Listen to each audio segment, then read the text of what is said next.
라는 주제로 얘기를 나눠볼까 합니다. 그리고 뭐 과학책 분야에서 왜 D 출판사에 있는 그 책만 자꾸 소개되는 거야? 왜 그래? 이상해? 이런 얘기. 이름하여 도대체 어떤 책들이 소개되는 거야?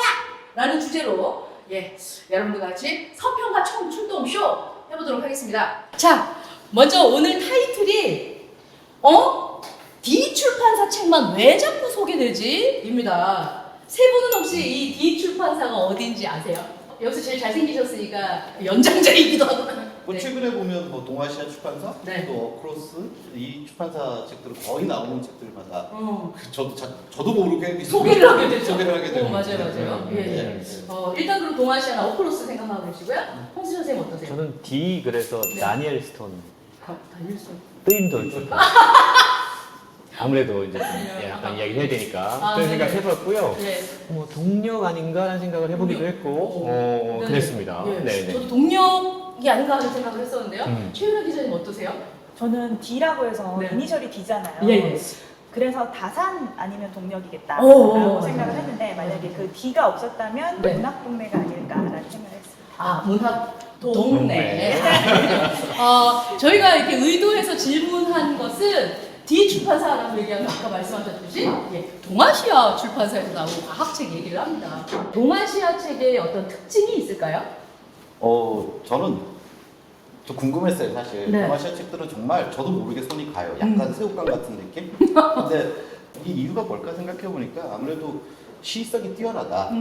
그러니까 뭐 책 하나하나의 완성도도 있지만 동아시아라는 출판사가 전략적으로 뭔가 오랫동안 잘 준비를 해서 특히 과학책 분야 같은 경우에 있어서는 정말 이 시대에 딱 맞는 어떤 거대한 트렌드 그 흐름을 그대로 흘러가면서 거기에 가장 적합한 책들을 계속 내놓고 있다. 네. 그러니까 시의성에 계속 맞으니까 이게 계속 책을 자연스럽게 소개를 하게 되더라고요. 맞습니다. 동아시아 출판사 같은 경우는 좀 칭찬하고 싶은 게 굉장히 시의적절하게 필요한 시기마다 정말 내가 딱 손가고 궁금한 내용들이 담겨있는 책들을 굉장히 많이 내시거든요. 그래서 아니 왜 뒷출판사 거는 맨날 이렇게 소개가 되지? 가장 시의적절하고 우리가 필요한 얘기들을 담아놓은 책이라서 그러지 않을까 하는 생각이 듭니다. 책을 엄청 많이들 받으시잖아요. 신문사로도 그렇고 신간도 선생님도 많이 오시죠? 네, 집으로 이제 일주일마다 릴리즈 대행업체에서 네. 여산이랑 또 부피알이랑 이쪽에서 여기서 협찬해주면 좋은데 어쨌든 여기서 이제 매주 책을 저한테 보내주는데요. 네. 뭐 조금 이제 뭐 건수가 들쭉날쭉하기는 하지만 한 달에 한 200권에서 많으면 300권 정도가 오니까요. 200권에서 300권. 네. 책 부자. 책부잖아요, 진짜. 1년이면 거의 한 2,000권, 3,000권 이렇게 된다고 봐야 되는데 오.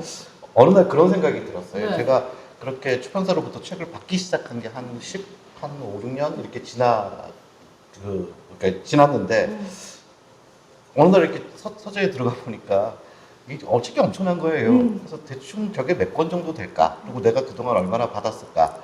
그리고 저걸 한번 정가로 계산해보자 이러고 되게 할 일 없고 심심했었던 날 그걸 계산을 해봤는데 정말 깜짝 놀랐어요. 그러니까 제가 한국의 출판사로부터 받은 책들의 제 책 값을 합치니까 한 4억 원 정도 됐. 그 계산을 하고 나니까 놀랍기도 했지만 네. 한편으로는 내가 출판평론가라는 직업을 유지할 수 있게끔 한국의 출판사들이 이렇게 엄청나게 많은 도움을 줬구나. 그게 딱 계량돼서 머릿속에 들어오더라고요. 근데 그러고 나니까 되게 미안해지더라고요. 나는 그러면 그 책임을 다 했나라는 반성을 하게 되고 되게 좀 숙연해지더라고요. 홍수정 선생님도 책을 어떻게? 저는 사실은 개인적으로 책을 받지는 않아요 출판사로부터. 그렇군요. 그래서 저는 네. 뭐 릴리스 업체에다가 이름을 일부러 제가 좀 내려달라고 부탁을 드렸는데 감당할 수 없을 정도의 책이 오니까 어느 순간 저는 되게 미안한 마음이 너무 드는 거예요. 제가 소개할 수 있는 책의 권수는 딱 정해져 있는데 내가 이렇게 많은 책을 받아도 되나 이런 어떤 약간의 부채의식, 죄책감 이런 것들이 들어서 제가 이제 그 업체에 전화를 해서 제 이름을 좀 빼달라고. 그래서 이제 책을 주로 사서 제가 소개하고 싶은 책은 사서 비교되시죠? 김성식 선생 뭐가 됩니까? 사서 소개하려고 노력하고 있고요. 근데 그럼에도 불구하고 너무나 감사한 건 출판사분들이 또 이렇게 보내주시는 분들이 직접 네. 계세요. 그리고 저작권 에이전트라는 직업 때문에 저희 사무실은 항상 그 책이 넘쳐납니다. 그래서 그런 책들을 가지고 소개를 하고 있고, 어쨌든 항상 미안한 마음이 드는 건 이 좋은 책들, 물론 뭐 1년에 8만 종 얘기했지만 네. 그 가운데 상당수가 사실은 소개하기 약간 민망한 책들도 있어요. 분명히 있습니다. 근데 또 반대로 너무너무 소개하고 싶은 책들인데 지면의 한계, 방송의 한계 때문에 소개하지 못하는 책들 네. 많아서 항상 미안한 마음을 갖고 있습니다. 아, 최윤아 기자님도 책 많이 오죠? 월말 되면 되게 많아지는 엄청 거 아시죠? 많아지죠, 맞아요. 네네. 그래서 최소 이제 100권 넘게는 받고 있는 것 같고, 그럼 이거를 이렇게 많이 받는데 난 뭘 해드릴 수 있을까 생각을 하면 그냥 건강한 출판 생태계를 만드는데 뭐라도 하면 되지 않을까 네. 이렇게 갚으려고 노력하고 있습니다.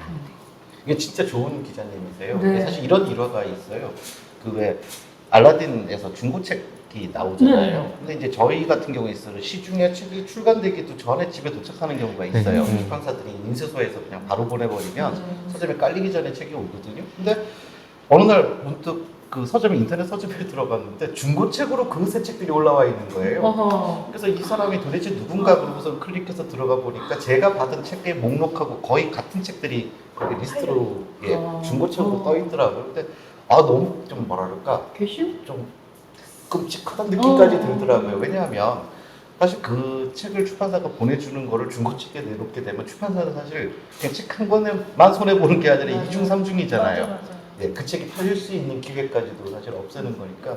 그래서 야 이거는 누군가가 나처럼 이렇게 릴리즈를 받는 쪽인데 그러면 이제 뭐 다른 언론사나 뭐 이렇게 추정이 가능하잖아요. 야 이 책을 이렇게 받자마자 이렇게 팔겠다고 내놓는 사람이 다 있구나.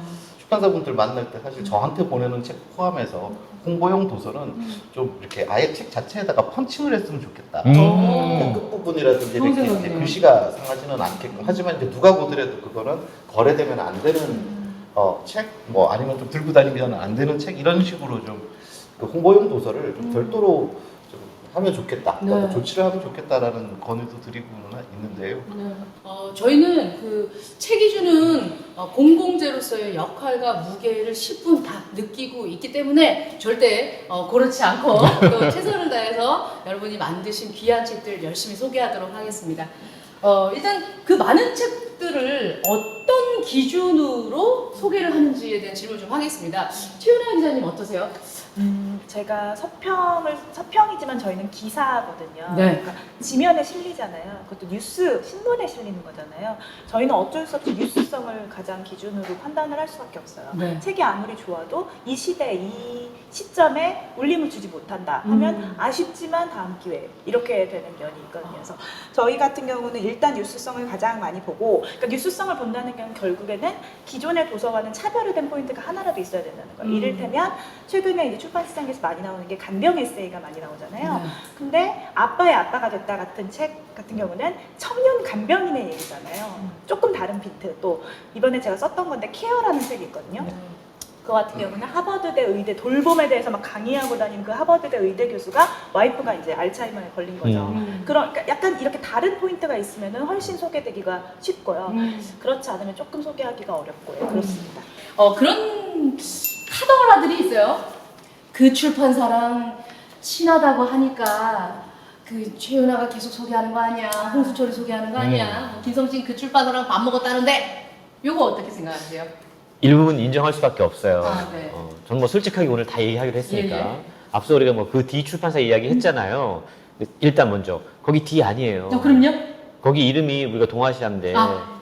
이스트 에이지아입니다. 이 출판사입니다. 예, 제가 계약서를 써봐서 알아요. 근데 사실 그 출판사 사장님이 정말 열심히 다니세요. 맞아요. 열심히 다니십니다. 뭐 여기저기 열심히 다니시면서 나름 홍보도 많이 하시고 또 그게 약간 이제 순환이라고 저는 생각을 하는데 왜 저 출판사 책만 소개가 돼 자주. 근데 그게 그럴 수밖에 없는 약간의 구조가 그렇게 되면 사실은 좋은 과학 저자들이 네. 그 출판사의 책들이 자주 소개가 되면 거기서 책을 내고 싶어 하세요. 글로 가는 글로 가요 또.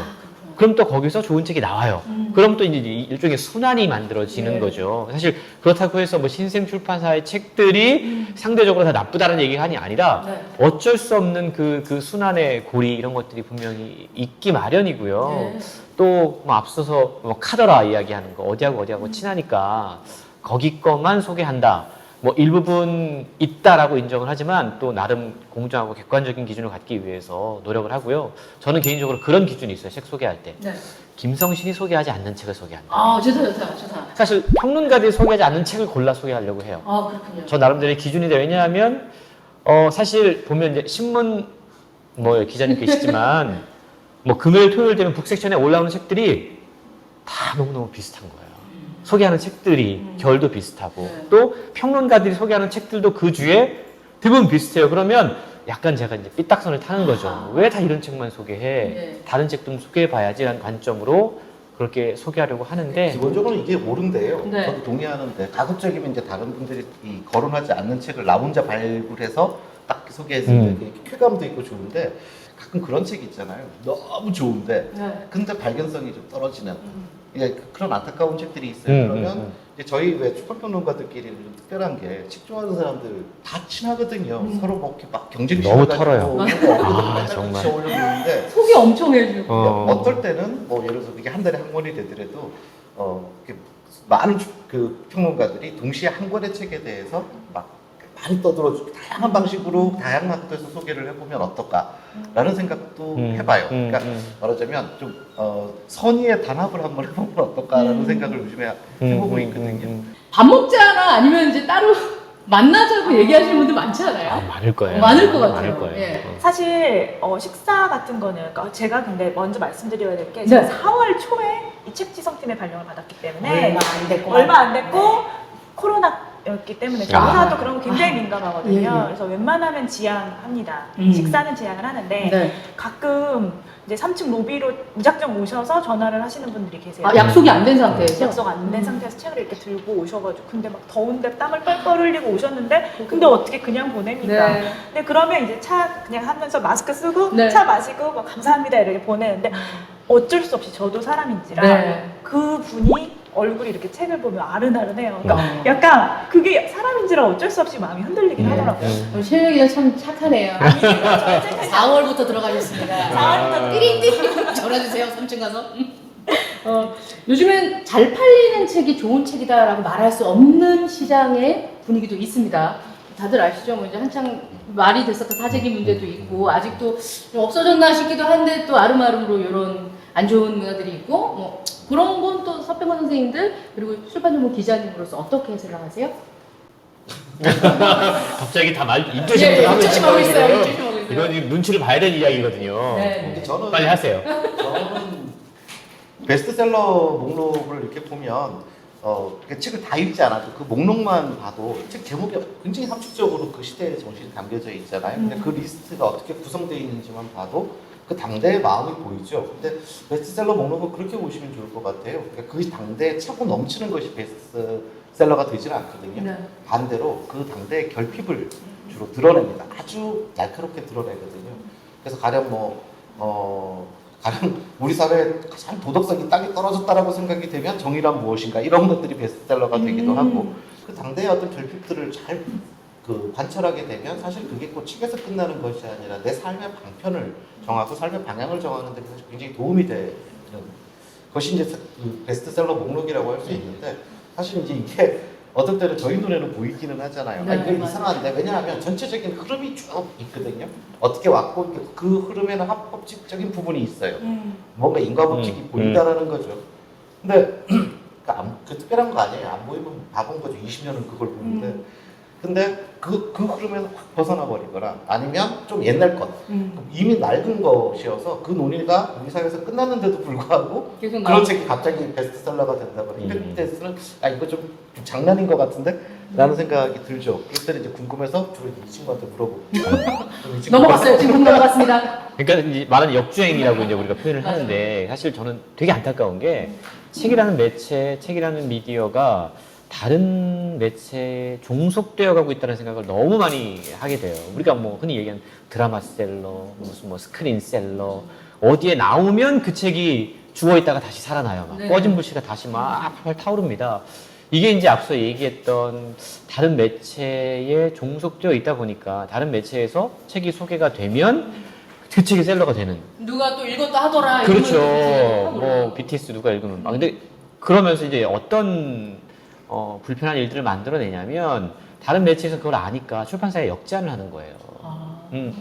요즘은 드라마 제작사들이 아예 출판사에 요즘에 이렇게 출판사가 나오는 드라마들이 제법 많이 나와요. 근데 그럴 때 항상 출판사에 연락한다고 그래요. 책 홍보할 테니까 얼마고. 근데 이게 이제 참 씁쓸한 현상이고요. 그러니까 이 베스트셀러 사실은 죄송한 이야기지만 요즘은 돈 많은 출판사 책들이 베스트셀러가 됩니다. 예, 예. 그러니까 아무리 좋은 책이라고 하더라도 그 책을 어떻게 전략적으로 영리하게 홍보하느냐가 이 베스트셀러를 만드는 정말 중요한 역할을 하기 때문에 어느 정도 그런 역량이 있는 노하우가 있는 데들의 책들이 베스트셀러가 되는 경우가 상당히 많이 있더라고요. 근데 물론 뭐 100% 그렇다라고 말씀드릴 수 없지만 그런 경향들을 볼 때마다 상당히 좀 씁쓸하죠, 저도. 근데 분명히 그런 어떤 맥락은 분명히 있는 것 같습니다. 많이 큰 매체니까 많은 분들이 의뢰를 하고 또 부탁을 하거나 하는 분들도 있을 거예요. 그렇죠? 뭐 이를테면 저희 내부에서는 네. 민원이라고 표현을 해요. 민원이라고요? 네, 민원이라고 하고 기자가 쓴 책도 너무 많고 기자의 취재원이 쓴 책도 너무 많죠. 대부분의 책들은 그런 사람에게서 나오니까. 이 민원이 이렇게 들어오는 거는 어느 언론사나 있는 일입니다. 그런데 이제 그거를 막아낼 수 있느냐 없느냐의 문제인데 회사가 약간 수직적인 구조다, 까라면 까야 하는 구조다, 그러면 민원이 그냥 그대로 내려오고요. 깔 수 있는 구조다, 팀장이 뭉갤 수 있다 하면 안 내려오는데 제가 확실히 말씀드릴 수 있는 건 한겨레는 확실히 덜하다. 그렇다고 0이라고는 말씀드릴 수 없어요. 그렇지만 사실 저는 책도 냈었거든요. 그래요? 출판을 해봤기 때문에 그 베스트셀러 이런 거 있잖아요. 이제 보면은 막 제가 냈을 때는 곰돌이푸가 1등이었어요. 곰돌이푸. 근데 나 너무 열심히 썼는데 외국에 디즈니 막 해갖고 너무 현타 오죠. 너무 현타 오는데 그럼에도 불구하고 베스트셀러가 우리 사회에 주는 어떤 메시지는 확실히 있다. 그리고 또 베스트셀러 10개 중에 한 2개 정도는 내실 있는 책이다. 라는 확신을 갖고 있습니다. 그럼에도 불구하고 많이 나오는 책들 중에서도 정말 좋은 책들 골라서 소개하려고 노력하고 있고 하루에 몇백 권 되는 책들을 들락날락 순수리로 옮기면서도 본인이 열심히 만든 책들이 묻혀본 경험이 있기 때문에 더욱더 절실하게 또 최윤아 기자님처럼 열심히 소개하는 기자단이 있을지도 모르겠습니다. 다시 여러분들의 질문과 대화 이어나가도록 하겠습니다. 잠시만 기다려주세요.